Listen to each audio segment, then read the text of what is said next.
Chapitre 2 de la méthode éclair de la série Ici les huiles essentielles m'étaient racontées. Mes chers amis, bonjour ou bonsoir, où que vous soyez. J'espère que vous allez bien.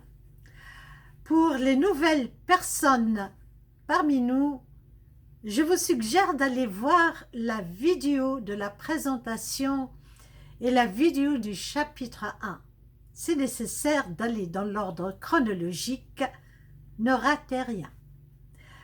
Et la question à la fin du chapitre 1 était « C'est quoi les huiles essentielles ?» Les huiles essentielles sont des substances aromatiques pour le culinaire, la parfumerie, la cosmétique et l'aromathérapie qui est la thérapie par les huiles essentielles et les arômes. Nous connaissons les huiles végétales, olives, colza, raisin, noix, argan, germe de blé, amandes, abricots, huile de thé, et la liste est longue. L'huile de thé porte également le nom de camélia. Camellia sinensis, c'est le nom latin du thé. Est-ce qu'une huile essentielle est une huile végétale? Oui. Toutefois, à part cette information, les huiles végétales et les huiles essentielles sont des substances physiquement et chimiquement différentes.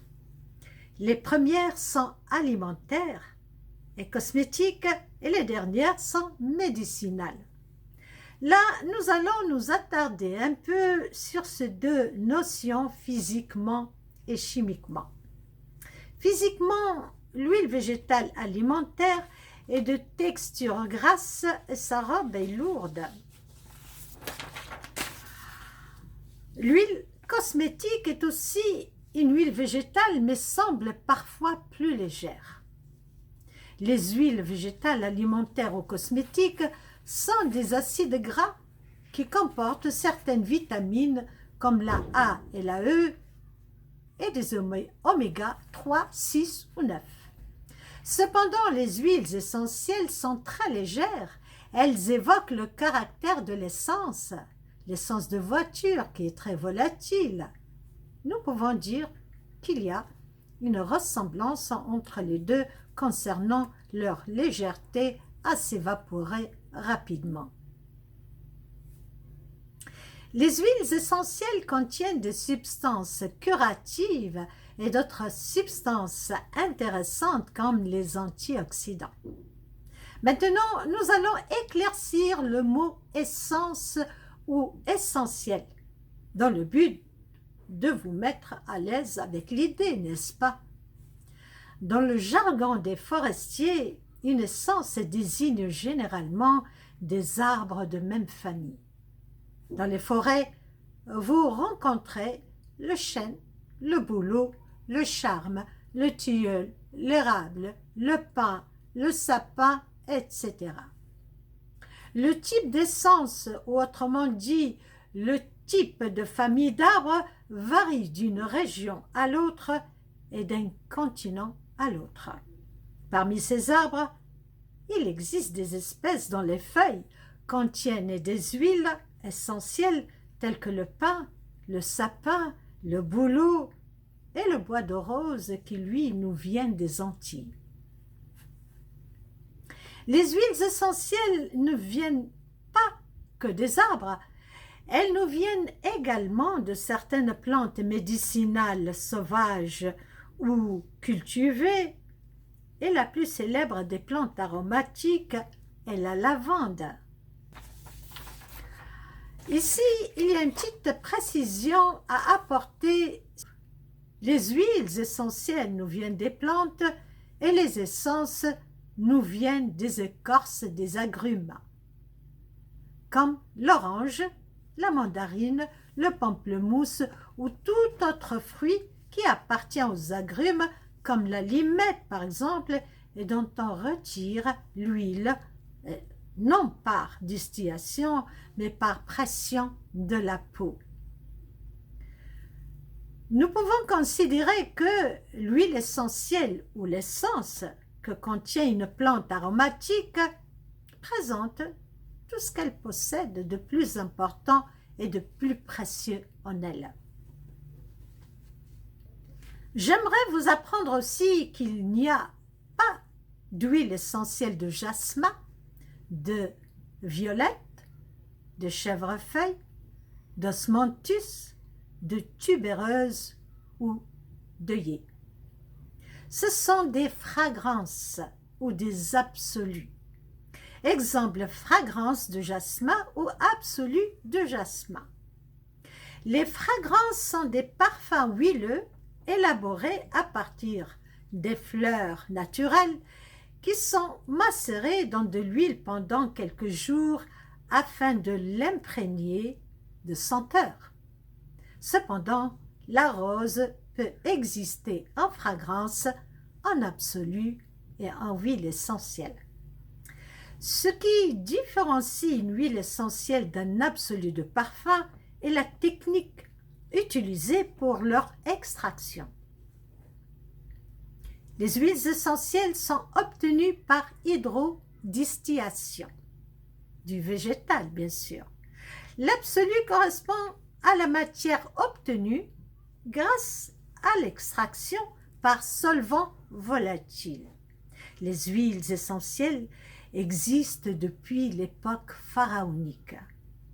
Ils sont entrés en Europe depuis le 8e siècle. Nous savons que les huiles essentielles étaient dès le début à la base de la parfumerie. Voici l'histoire des parfums par Lucia Paillot-Valina. Elle écrit: bien que les parfums remontent à l'Égypte antique, ce sont les Arabes qui ont su perfectionner et développer de nouvelles techniques pour la fabrication des parfums à tel point qu'ils ont réussi à obtenir le monopole du commerce des arômes et des épices.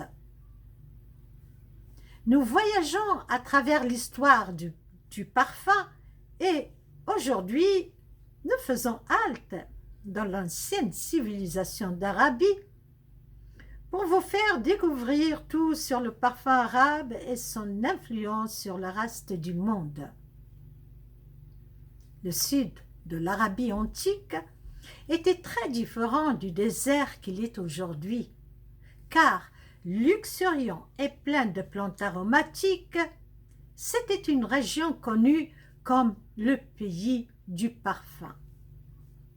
De ce fait, dans le livre saint de l'islam, le Coran, le paradis est décrit comme un lieu parfumé, rempli de jardins, de grandes rivières et sentant fortement le parfum du musc. Dès le Xe siècle, c'est Avicenne, un philosophe et un médecin arabe de renommée, qui introduit l'eau de rose dans le monde musulman, qui était utilisée pour se parfumer ou embaumer les pièces de la maison. Elle était l'élément clé de la fabrication du parfum, à tel point qu'elle était considérée comme un symbole de la pureté et de la sagesse. Ce furent les Arabes qui appliquèrent l'alchimie à la fabrication du parfum. Cette nouvelle science visait à obtenir la quintessence. Alors, qu'est-ce qu'il dit le dictionnaire par rapport à quintessence? Il dit « ce qui témoigne d'une grande élégance, d'une grande délicatesse, d'un goût subtil ». Alors, subtil veut dire qui est fin, délicat et qui a du génie. Cette nouvelle science, je reprends, visait à obtenir la quintessence des plantes en extrayant leurs huiles essentielles par la technique de la distillation. Les Arabes prirent la tête du développement de l'alchimie face au déclin de la fabrication du parfum en Occident.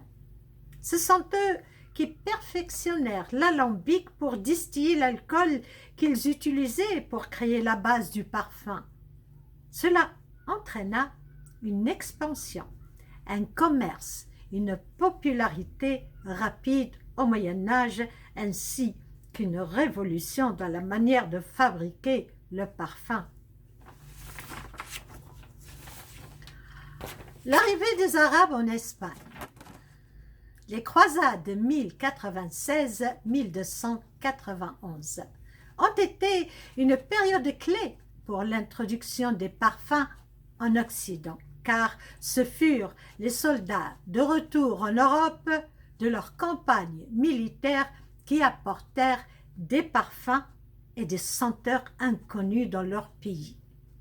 Avec l'arrivée des Arabes en Espagne, les parfums ont suivi de nouvelles routes. Ils atteignirent la France, un pays qui a su l'industrialiser. En outre, Grenade et Séville sont devenus des centres de parfumerie très importants, comparables à Bagdad et à Damas à la même époque. L'importance qu'ils accordaient aux senteurs était telle que El-Hakam Ier, émir omeyyade de Cordoue, ordonna à son serviteur de lui apporter du musc et de la civette pour parfumer sa barbe, pour se purifier avant sa mort s'il était décapité par les rebelles. Alors, qu'est-ce que c'est que la civette? Le dictionnaire dit petit mammifère au pelage gris à poche contenant une matière odorante. La civette est le parfum extrait de cette matière. De même, son successeur Al-Hakam II fit construire la chaire de la mosquée de Cordoue avec des bois aromatiques tels que l'ébène et le santal.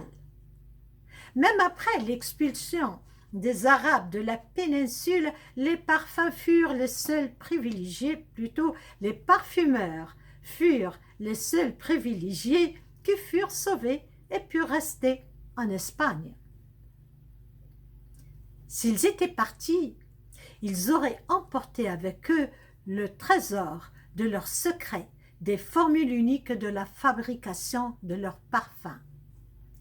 Les Arabes étaient des spécialistes de la combinaison des huiles aromatiques et des essences florales boisées et épicées qui donnèrent naissance à des arômes simples, pleins de fraîcheur et d'élégance. Fin de l'histoire, signée par Lucia Payo-Valina.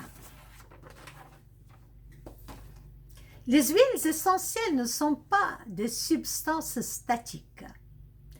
Elles possèdent un taux vibratoire supérieur à celui du corps humain.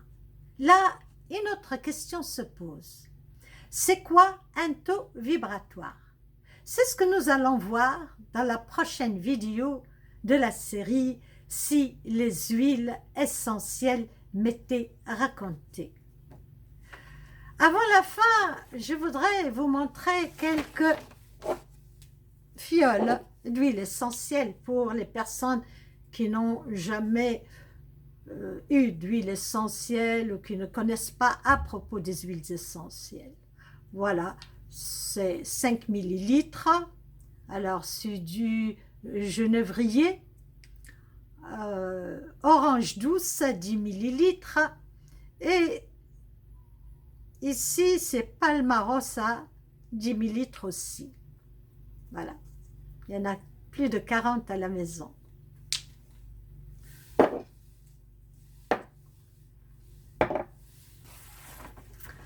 Ici la fin de cette vidéo du chapitre 2. Merci à vous tous. J'apprécierai beaucoup vos likes, abonnements et commentaires. Faites fonctionner la petite cloche pour avoir toutes les vidéos à venir. Ceci me fait un immense plaisir. Vous le savez, allez-y, lâchez-vous. Ça me renseigne sur votre niveau d'appréciation et Google en tiendra compte aussi. Pour ceux qui n'ont pas vu les précédentes vidéos, allez-y, c'est nécessaire pour la suite d'idées. Vous allez découvrir également l'e-book de la formation, l'e-book du répertoire de plus de 400 entrées qui concernent les affections, les inconforts et les maladies et d'autres informations très utiles et qui font partie de l'apprentissage. Vous allez également découvrir tous les avantages que je vous ai octroyés avec un grand plaisir pour que tout le monde puisse profiter de cette formation. Encore merci, la plus belle assistance. Vous êtes des courageux et pleins de volonté. Pour cela, j'essaierai de faire de mon mieux et vous donner le meilleur de cette formation. Je vous souhaite une belle journée ou une belle soirée, où que vous soyez.